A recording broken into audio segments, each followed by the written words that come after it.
Bate o sino, pequenino sino de Belém. Seja muito bem-vindo a mais um episódio do seu coach de corrida. Meu nome é Felipe Fagundes. Eu sou o Nestor Júnior. E hoje a gente vai te apresentar as perguntas que surgiram principalmente de você que nos assiste, que nos ouve e que vem aqui participar de cada episódio do seu coach de corrida. E assim, hoje, cara, tá boas perguntas. Boa, então já lança a primeira pra nós. Já vamos ver. Mas antes da primeira, recadinhos rápidos, né? Vai. Quer nos presentear nesse podcast alusivo ao Natal? Podcast não, né? Vídeo. Se inscreve no canal e deixa o like, porque quem deixa o like aqui nos vídeos baixa o pace. Primeira pergunta, Felipe. O que priorizar no período de base? Pergunta bem sugestiva, tá no momento disso acontecer, a gente não sabe quando esse vídeo vai pro ar, mas em janeiro, vai ser antes de janeiro, e janeiro é o momento ideal de começar a base. Principalmente para quem vai competir ali entre março, abril, maio, junho, normalmente o período de base começa por esse período. E quem também não vai competir já faz um período de base ali um pouco mais extenso, muitas vezes, mesmo para quem vai competir ali para julho, agosto, esse é o momento ideal para período de base. Bora. Eu acho que tem 3 coisas que são fundamentais num bom período de base, tá? Primeiro, capacidade aeróbica geral, manter o nível de condicionamento com uma boa capacidade. Velocidade, e ter contato com a velocidade, uma velocidade mais pura, muitas vezes velocidades que a gente não consegue trabalhar ao longo do ano, e força. Eu botaria força ainda em primeiro. Força em primeiro, não, tranquilo. Eu não quis elencar uma ordem, são as 3 coisas. Como a gente faz para trabalhar cada uma delas, Felipe? Cara, vamos começar por força, tá? Tá, beleza, que é o principal aqui. Eu concordo. Força. Porque assim, todo e qualquer gesto motor, ele parte de força. A gente ter força. Então, eu quero ter mais segurança na questão de prevenção de lesão, desempenho como um todo, eu preciso de força. Tá? E aí essa força... A maioria dos esportes, né, são definidos por potência, que é a quantidade de força relativa que a gente consegue produzir, né? Então, quando eu vou pensando em força, eu não estou falando só aquela força na musculação, aquela clássica da musculação. Não, estou falando desde o trabalho da musculação, normal, com pesos, trabalho de pliometria e um trabalho específico de força na corrida. E aí são os trabalhos de rampa. Acho muito válido. Quando que eu utilizo cada um deles? Seja para quem vai correr 5, 10, 21, 42, que como tem como meta. Principalmente o trabalho de força na musculação no primeiro momento. Eu entendo ele como uma base para todos os outros. Perfeito. Aí, a partir do momento, para um atleta que já tem 2 anos de experiência, que já tem um pouco mais, sim, já começa a introduzir os de pliometria. E os treinos de rampa, eu particularmente não gosto muito de fazer com quem não está fazendo os 2 antes. Por quê? Tá? Principalmente se a pessoa é mais iniciante, menos de 1 ano, assim, de experiência. Agora, aquele atleta mais calejado, vamos lá, tem alunos que têm 6 anos de corrida. Cara, essa pessoa, mesmo que ela não esteja agora fazendo o treino de força na academia, ela tem um lastro anterior que permite fazer os treinos de rampa. Mas, de forma geral, esses são os 3 principais trabalhos de força. Perfeito. E aí depois a gente vem para capacidade aeróbica. O que é isso? Basicamente é você melhorar o seu motor da corrida. Porque esses são os músculos que movimentam o seu corpo, né? Fazem o deslocamento. Quem fornece essa energia é a capacidade aeróbica. E aí a gente entra e muitas vezes o pessoal começa já a errar na base, que é querer colocar muita intensidade já na base. Rodagem, achar que rodagem é prova e... fazer ritmado. Ou quer se provar, tipo assim, tá no início da base. Não, eu preciso estar correndo isso aqui agora em janeiro para conseguir correr lá em maio, quando não é assim. Muitas vezes, nesse período de base, o foco é em melhorar a capacidade. Inclusive, hoje a gente estava gravando um outro vídeo, comentei que eu fiz um primeiro treino na sexta-feira passada, que eu consegui ficar entre Z1 e Z2. Um treino totalmente leve, tava correndo no ritmo confortável. Cara, eu tô contente com a minha capacidade aeróbica, que é justamente eu conseguir permanecer correndo por mais tempo, ver que meu batimento não está tão alto, mesmo com o calor, porque isso vai fornecer a base para quando depois a gente intensificar os ritmos, eu conseguir suportar. Porque se agora no período de base eu já estou forçando, depois não tem mais para onde é que eu ir, eu vou ter que continuar sempre forçando e isso vai dar problema. Então, na base é o momento de estabelecer uma boa capacidade, muitas vezes fazendo alguns longos leves, um pouquinho mais longos do que a gente faz no período específico, mas trabalhando toda essa capacidade, rodagens bem leves durante a semana, e aí a gente faz esse contato assim e melhora a capacidade de uma maneira geral. aspectos bem práticos, assim, para aquele corredor que vai para um 5 e 10, normalmente a gente vai colocar uma rodagem mais longa, leve até 1 hora. Vamos botar ali mais 1 hora, 1 hora e 10. Depende muito do seu nível de experiência, tá? Essa rodagem leve. Aí estamos falando leve ali, para um corredor de 5 e 10 km, o seu ritmo de maratona seria próximo disso, ou até mais abaixo ainda desse ritmo de maratona. Pensando 1 minuto e meio mais lento que o ritmo de prova. Então, esse é o primeiro cenário. Para o atleta de maratona e meia, às vezes assim, esse volume vai ser um pouco mais. 1 hora e meia, 1 hora e 40. Depende muito da experiência desse atleta. Velocidade agora, né, senhor? Gosto. Velocidade, também, gosto. Acho muito importante. E é o erro que eu digo que, principalmente quem fala assim, comecei a correr maratona, fiquei mais lento. Porque treina errado. Exato. Porque tudo aquilo que tu não treina, tu perde, né? Esse é o princípio geral. A gente tem N alunos, a gente poderia citar vários nomes aqui, que estão correndo maratona e no mesmo ano bateram o RP nos 5, nos 10K.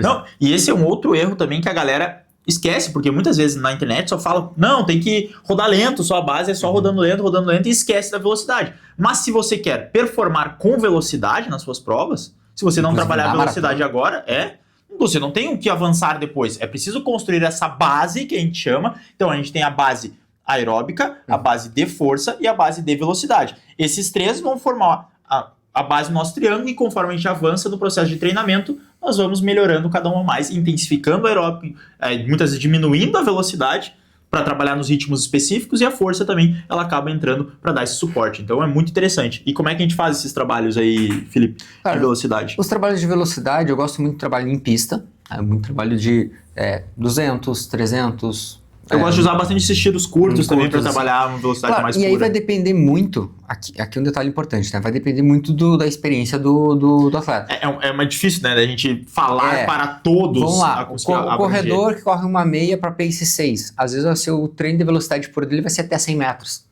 Por quê? Porque é onde ele consegue explorar mais essa velocidade. Consegue estar correndo rápido de verdade, né? Rápido de verdade. Agora, para um corredor que corre a meia dele para 3,40, a gente às vezes consegue fazer um trabalho de velocidade pura de 300 metros. Exato. Né? Consegue fazer um trabalho muito forte ali de 300. Só que isso por quê? Porque ele consegue correr a 3, o ritmo médio dele ou até abaixo de 3 dos 300 metros. Os próprios trabalhos em subidas também acabam sendo uma excelente alternativa para isso. Já trabalha a força específica aliado à velocidade. E aí a gente faz às vezes trabalhos de 15 segundos, 12 segundos, 15 segundos, 20 segundos, 25 segundos, um estímulo muito forte para uma recuperação de 2, 3 minutos. Exato. E, como a gente disse anteriormente, é difícil a gente falar para todo mundo. Se você quer um plano personalizado para você, tanto no período de base, específico, competitivo, para que você atinja os seus resultados, o que a pessoa faz?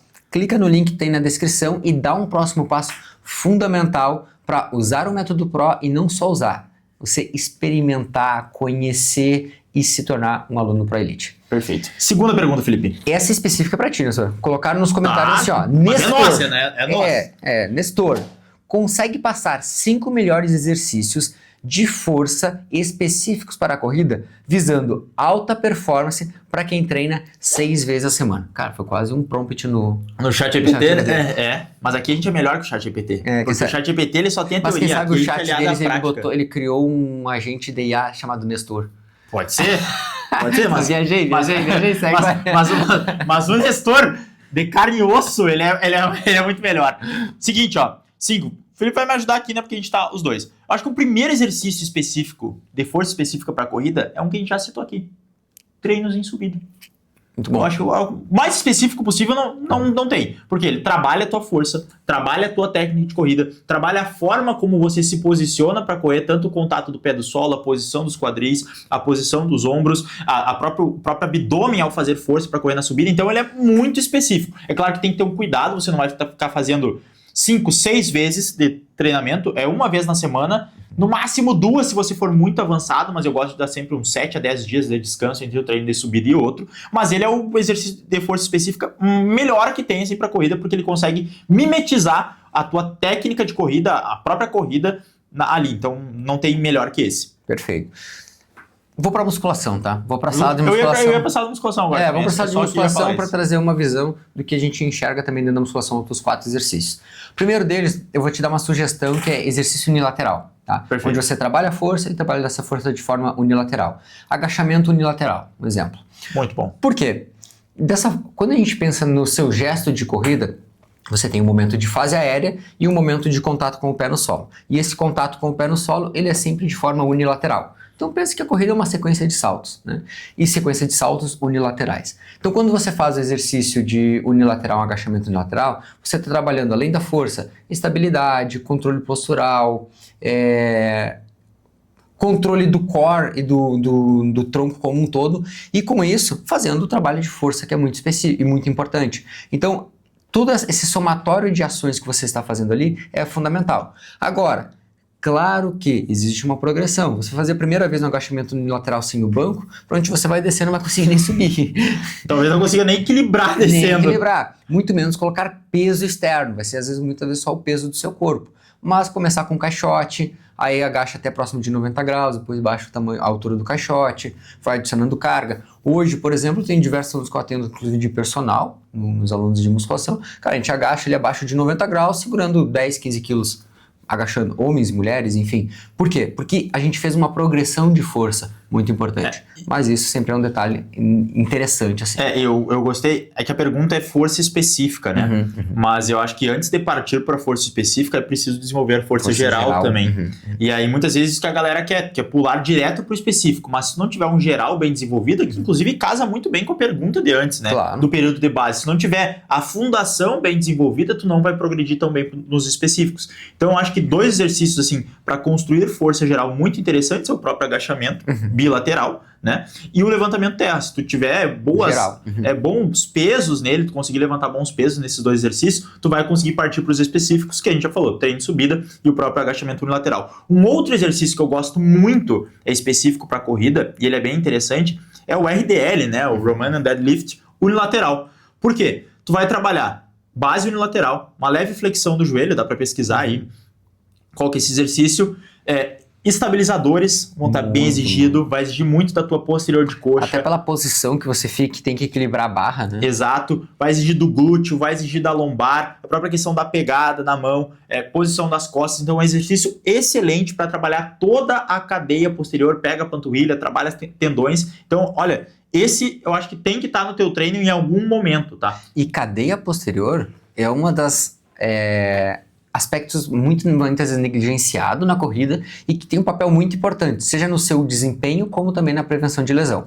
E todo mundo que vai correr uma prova que tenha subidas, cadeia posterior tem que estar forte. E acontece o quê? Que durante o nosso dia a dia, a gente passa muito tempo sentado, né? A grande maioria de nós. Isso acaba encurtando a cadeia posterior, deixando ela mais fraca ou com restrições de mobilidade. Então, se a gente não faz algo para compensar esse tempo sentado, depois tu vai correr querendo performar, vai dar problema. Então, por isso que é importante também dar essa atenção para a cadeia posterior. E assim, tem mais um, tá? O último exercício que eu traria como sugestão, eu gosto dos exercícios pliométricos, mas eu daria ainda uma sugestão de fazer exercício de salto, tá? Que é diferente. Pliometria e salto são diferentes. Mas o salto, eu colocaria às vezes o salto com peso, inclusive um agachamento com salto. Legal, com legal. Carga, tá? Eu acho um exercício muito interessante e que antes de eu colocar, por exemplo, um treino de pliometria em si, eu vejo ele como uma boa base para depois entrar com a pliometria. E aí a gente está falando assim, inicia, claro que sem carga, no primeiro momento você pode iniciar, mas depois na sequência adicionando pequenas progressões de carga, como uma ótima forma de você começar a desenvolver essa força e essa força ela se transferindo cada vez mais para seu gesto de corrida e consequentemente depois nos treinos pliométricos. E aí eu acrescentaria um último, né? Que então vamos 6. Não, aqui é 5, né? Foi 5? Que o primeiro foi subida, aí o agachamento lateral, o RDL, agora o agachamento com salto e o último. É que o agachamento geral e o terra foi extra. Foi extra. Eu adicionaria exercícios isométricos também. Que esse ano eu acabei percebendo que é um déficit que a gente acaba tendo. Então o exercício isométrico ele trabalha principalmente na nossa força de tendão. E o tendão ele demora um pouco mais de tempo para se adaptar do que os músculos. Então, muitas vezes, a maioria dos problemas que a gente tem na corrida são relacionados a tendões. É uma tendinite do Aquiles, é uma questão de fascite, tendinite da pata de ganso, tendinite do piriforme, enfim, aí vai inúmeras coisas. Então, um afundo isométrico com carga, eu acho um exercício muito interessante, porque tu vai trabalhar quadril, vai estar trabalhando joelho, vai estar trabalhando tornozelo, e isso vai melhorar a capacidade geral. Então, olha, um afundo isométrico, se tu colocar aí também, acho que fecham bons 5 exercícios de fortalecimento. Perfeito. Vamos para a próxima pergunta? Com certeza. Falando em performance, educativos de corrida são importantes ou determinantes? Importantes sim, determinantes acho que não. Só se for um corredor de 100 metros, né? Ah, beleza. Aí a gente vai para um outro cenário. Que mas não é o nosso caso.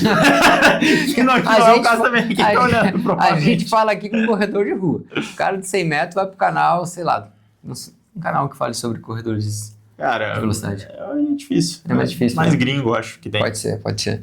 Realmente, eu enxergo assim... Tem o canal do Eric Felipe, que tá fazendo alguns vídeos, que é o nosso atual melhor brasileiro nos 100 metros. Sim. Lembrei dele. Mas vamos lá. Mas enfim. Pesquise e depois Divagações aqui durante a gravação. O que eu acho interessante, tá, nos educativos de corrida? Ele como bons exercícios para você preparar seu corpo para um treino de mais intensidade. Gosto como um aquecimento. Como um aquecimento. Um trabalho, inclusive, para a gente ter um pequeno contato com um gesto esportivo e até mesmo um trabalho mínimo de força, tá? Porque você tem uma certa resistência durante a execução de alguns exercícios, onde você também exige muitas vezes um contato rápido com o solo, né? Como boa parte dos exercícios a gente realiza. E com isso, eu acho eles importantes para preparar para uma sessão, preparar para uma prova. Eles por si só não vão garantir que tu vai melhorar a tua performance. Tipo assim, ao invés de fazer um treino normal, fazer uma rodagem, se eu ficar fazendo 20 minutos de educativo, vou melhorar mais? Não vai. A rodagem ainda é mais importante, os tiros são mais importantes, mas eles sim acabam entrando, justamente como o Felipe falou, como uma forma de colocar um incremento a mais nos seus treinos. E assim, depende muito de como você está utilizando os educativos de corrida. Tem muita gente que não realiza o educativo com intencionalidade. E é aí que está o grande problema. E assim, às vezes, vamos pegar muitos atletas, tá? Inclusive culturas de atletas sul-americanos que utilizam às vezes, uma sessão de educativos de corrida, né? E às vezes a pessoa fica 30 minutos fazendo educativos de corrida. É um trabalho onde tem um estresse, uma carga de treinamento muito elevada. Agora, aqueles seus educativos que você faz 10 minutinhos antes de uma sessão... Matado meio daquele jeito assim... Cara, é um aquecimento, tá? Ele vai preparar seu corpo para aquele treinamento. Mas eu não acho eles determinantes. Não, são importantes, mas não são determinantes, tá? Só pra gente destacar bem esse aspecto da pergunta aqui. E eu vejo como uma forma importante, sim, a variabilidade deles, para a gente trabalhar a coordenação motora e principalmente dando um repertório motor para o aluno como um todo. Perfeito, eu acho que é muito interessante todas as coisas que vêm para agregar, te colocar numa situação desconfortável, onde é que tu tem que pensar em movimentar o corpo, isso vai te dando essa consciência corporal que tu vai servir, tu vai fazer uma transferência, mesmo que inconsciente, para outras áreas da vida, para outras áreas da corrida. Mas eu acho que o Felipe já explicou muito bem, eu concordo totalmente com essa visão dele. Como aquecimento é interessante, mas não acho que uma sessão isolada vai fazer tanta diferença. Acredito, por exemplo, que um treino em subidas, um treino de velocidade vai agregar mais para a sua corrida e para a sua performance do que um treino de educativos. Mas não saia achando ou dizendo por aí que educativos de corrida não funcionam. Pelo contrário, ninguém está falando isso. Estamos falando que eles não são determinantes, mas são importantes sim para outros objetivos. Mas só para finalizar, eu sei que a gente já está no final, mas é aquilo. O treinamento é gerenciamento de recursos. Com certeza. E o recurso mais importante que a gente tem é o tempo. E aí, pega um corredor amador que muitas vezes ele já não tem tanto tempo assim para treinar. 20, 30 minutos. E aí, vale a pena eu colocar esses educativos antes de uma sessão, que ele já tem pouco tempo? Ou vale mais a pena eu colocar, por exemplo, para ele fazer um ritmado, fazer um intervalado, aumentar um pouquinho o tempo de rodagem dele? Então, muitas vezes é esse o cálculo que a gente faz para ver, colocamos ou não colocamos o educativo dentro do treino do aluno. Perfeito. Porque se ele tiver tempo, beleza, a gente consegue adicionar, mas se não tiver tempo... Em hierarquia tem outras coisas que serão mais importantes e determinantes para o desempenho, para a performance. Excelente, excelente. Se você ainda não é inscrito no canal, não deixa de se inscrever. Se você gostou desse vídeo, dá aquele like, dá aquele ok para nós aqui, porque é muito importante. Ou dislike também, se não gostou. Pode deixar o dislike. Mas se tu deixar o dislike, tu precisa escrever o porquê tá deixando o dislike. Fala assim, não, o Nestor falou isso aqui, eu não concordo com isso. O Felipe falou isso aí, não concordo com isso. Não tem problema. E precisamos de uma palavra pro pessoal escrever. Se ele chegou até aqui, ele vai falar educativos de corrida. Ou só educativo? Educativo, é. Educativo, beleza. Educativos. Educativo nos comentários, então, se você chegou até aqui. E se quiser fazer mais ainda, pode colocar dentro de uma frase, assim, com mais coisas, pro pessoal não saber, assim, porque tem gente que só vai olhar, ué, tá todo mundo falando educativo. Vou escrever também.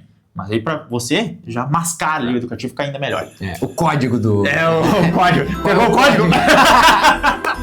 Quem pegou a referência, escreve a referência aí. A gente vai fechando mais um vídeo por aqui. Muito obrigado pela sua audiência. Feliz ano novo e até mais. Até mais. Valeu.